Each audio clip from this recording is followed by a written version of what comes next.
The car market is crashing, but we're not going to be talking about that. What we're going to be talking about is 10 cars that I think are going to be a bargain or already are becoming a bargain going into 2024. Welcome back to the channel. If you guys are new here, make sure you go down and subscribe and let's talk about it. And I think the best way to do that is to go out and go for a little drive. The car market is cooling down. It's the end of 2023. Sports cars are going to be slowing down in the wintertime, etc., etc.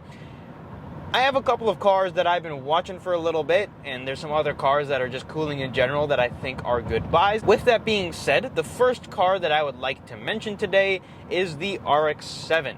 Now, FD RX-7 is the most legendary RX-7, the one that you guys probably immediately think of when I say RX-7. Those cars seem to be sitting on markets. They seem to be not selling, being marked down, and just a decent buy for them right now. We'll see how that market continues.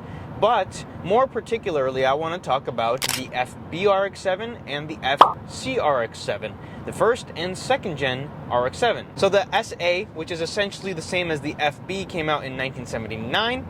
Those cars are carbureted, and honestly, they're a bargain of a price right now. You get a rotary that also feels like a Miata, but it's a coupe. Those cars go anywhere between $3,000 and $7,000. If you have about $4,000, I think if you be patient and wait for the right one, do your proper research, you should be able to find a really good one. And it's actually one car that I think I might consider buying if one came up for sale at the proper price and condition. Honestly, just a lot of people stay away from rotaries. With your proper research, they're actually really good cars. Which brings me to the FC RX-7, but more particularly the turbo model. Now, the FC RX-7 is naturally aspirated, but there is one version called the Turbo 2, which has a turbo on it, as the name suggests.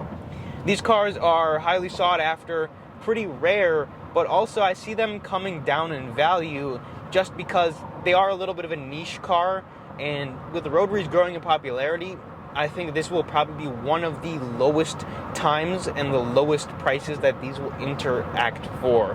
Now, you go back 10 years, these cars were a couple of $1,000s, but expect to pay minimum of $8,000, $9,000, $10,000 for clean cars. Now, the next vehicle that I want to bring up is another car that is sub $15,000 and sub $10,000, and it's going to be the Nissan Z, the 350 and 370 in particular. The Nissan 350Z gets a lot of hate, but I still think it's a really good car if you can find a clean example, and that's if you can find a clean example, because most of them are beat up. I do think that there will be clean ones that are going to pop up for $7,000, $6,000 if you look hard enough and you do your own research on the different models and different motors, because they do have a couple of different things between the years. Touching base on the 370Z, however, they used to be crazy price, you know, 20,000 plus. Then you see them getting into the 19, 17, and now you can even pick one up. The other day I saw one sub $10,000, given it was an auto and it had some miles on it.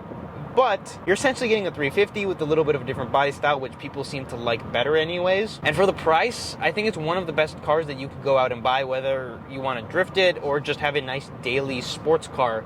I think it's kind of perfect for that. Coming into number 3, something a little bit more expensive, is going to be the BMW M2 and the BMW M4. The F82 M4 right now, I'm seeing decrease in price significantly. These cars you couldn't really touch with a pole, 10-foot pole, under $60,000, and now I'm seeing them in the 40s, 50s, and some even in the 30s. They're finally depreciating as they should be depreciating. The BMW M4, the BMW M2, they're finally starting to come down from the 50s to the 40s and even the 30s at this point in time, which is awesome. Now, number 4 on the list is going to be the C5 Corvette Z06. We'll touch base on the C8 in a little bit, but the C5 Z06 right now I'm seeing as a bargain of a car. You're getting a V8 manual transmission, some of the last analog, the last flip-up car ever made, and I'm seeing these cars come under $20,000.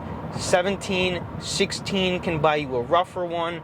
20, 22,000 is what the cars are being listed for some clean ones. Haggerty rated the 350Z Nismo and the C5 Z06 as cars that are going to hold value and appreciate over time and kind of be like the next it cars. I think the C5 Z06 has a little bit of time before it does that, but I definitely think it's going to be a car that shouldn't be and will not be for much longer a car that hovers around $15,000. Number 5 on this list is going to be the Mazda Speed Miata. The Mazda Speed Miata is the only turbo Miata ever made from factory. These cars were 12, 15 grand in the COVID market, and now they're under $10,000. They're super rare, they're super desirable, and I think over time people are going to appreciate them more and more, especially if the next generation Mazda Miata ends up going electric. It's going to be the only turbo application Miata ever made from the factory that made 200 horsepower, was extremely rare, and got a whole host of other add-ons that actually made the car really good. Number 6 is going to be the BMW E36 and E46 M3 and even the non-Ms. I think the non-Ms are kind of going to hover at where they are. They might depreciate a few thousand just because of the market not holding on as strong. I don't see them having a huge crash. But I see the M cars depreciating quite a bit. So far I've seen the market soften but not crash on them. But I think in the near future here, they're going to start coming down more and more. If you have a clean E36, you could have got $30,000 at one point for it. Then all of a sudden, you're seeing E36s with salvage title, rough, high miles. All the cars that are undesirable start popping up for $15,000, $20,000, and now those cars are 10, under 10. E46, there's one listed for 15. Salvage title, high miles, the car won't sell, however. So when those cars start to sit on the markets and keep coming more and more down in price, the nicer examples will follow suit from what I've seen. Now, I don't think you're going to be able to go buy them out for basically free anymore. You're still going to have to spend a good amount of money for some of these clean cars, but I definitely think they're worth it. The M3, especially the E46, is something very special. I'm an E36 BMW fanboy, so I really hope that a couple of the cars that I'm watching come down even more in price. But they're finally starting to pop up. There's more of the cars available from what I'm seeing, just overall across the board of all of these vehicles. And the prices seem to be a lot more reasonable, and they sit on the market for longer. And actually some of them get reduced in price because people just don't want to pay this money anymore. Now, number 7 is going to be the GT500. Now, not just the S550, but also the S197 GT500. Let's talk about the S550. Those cars you cannot touch for under 100, then they became 90, then they were like hovering around 80 for a very long time. There's multiple cars listed right now for mid to high 70s, and those cars don't have a ton of miles. I'm talking about 5,000-10,000 mile cars. So we're finally starting to see the GT500 just meet reality. But the S197, I have a feeling, is going to come down even more. Even though the S197 is the last manual, I still have a feeling that it's going to be coming down more than what it already has. I've already seen about a $5,000 kind of dip in them. We'll see what the market dictates, but honorable mention is going to be the ZL1. We'll see how the prices go on those cars, but I have a feeling all of these exotic muscle cars are about to have a big dip in the market. They're mass-produced muscle cars at the end of the day. It's a Mustang, it's a Camaro, it's a Corvette. They're going to fall, and they're finally seeing a huge dip. Number 8, the Honda Civic Type R, the current and previous gen. At one point, there was not so intelligent people paying $100,000 for Civic Type Rs. The new Civic Type R, multiple sold for $100,000. We're seeing those cars around 50, 55, 60,000. We're seeing the old ones hang just sub 40 for some clean ones. And I think they're just going to continue to fall and fall and fall. As more of them are produced, as they start hitting more dealerships, you're going to see the old ones depreciate more because the newer ones are out. And the newer ones also depreciate just because there's more on the market and people aren't willing to pay $10,000, $15,000, $20,000 over sticker for these cars anymore. Now, before we get into a little bit of a controversial one, I want to talk about the Honda S2000 at number 9. The Honda S2000 was in the 30s. Now we're seeing them under $20,000, $20,000, $25,000 for a clean one. I've seen multiple clean cars sell for about $17,000, $18,000. Don't believe me? Go ahead, don't believe me, but I've seen multiple sell at that price point. There are multiple cars, salvage title, accident cars, high mileage cars, under $15,000 that have been on the market for months.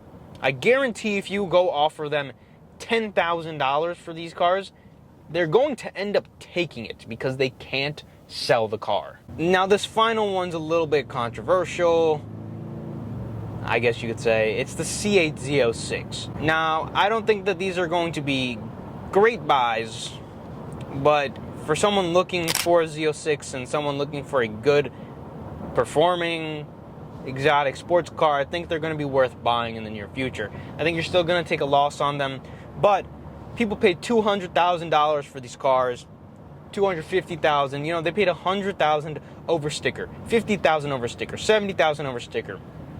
There, literally last week, was a car right next door to me, listed at sticker, and it stayed at sticker, and it might even still be for sale. You're going to see the used ones following suit, not only being at sticker, but under sticker. Guess what? If you paid $100,000 over for your C8, you're already $100,000 down. That's all I have for the video. If there's any cars I missed or any cars that you guys are seeking out, let me know in the comment section down below. If you enjoyed the video, leave me a like, subscribe to the channel, and as always, I will see you guys in the next video.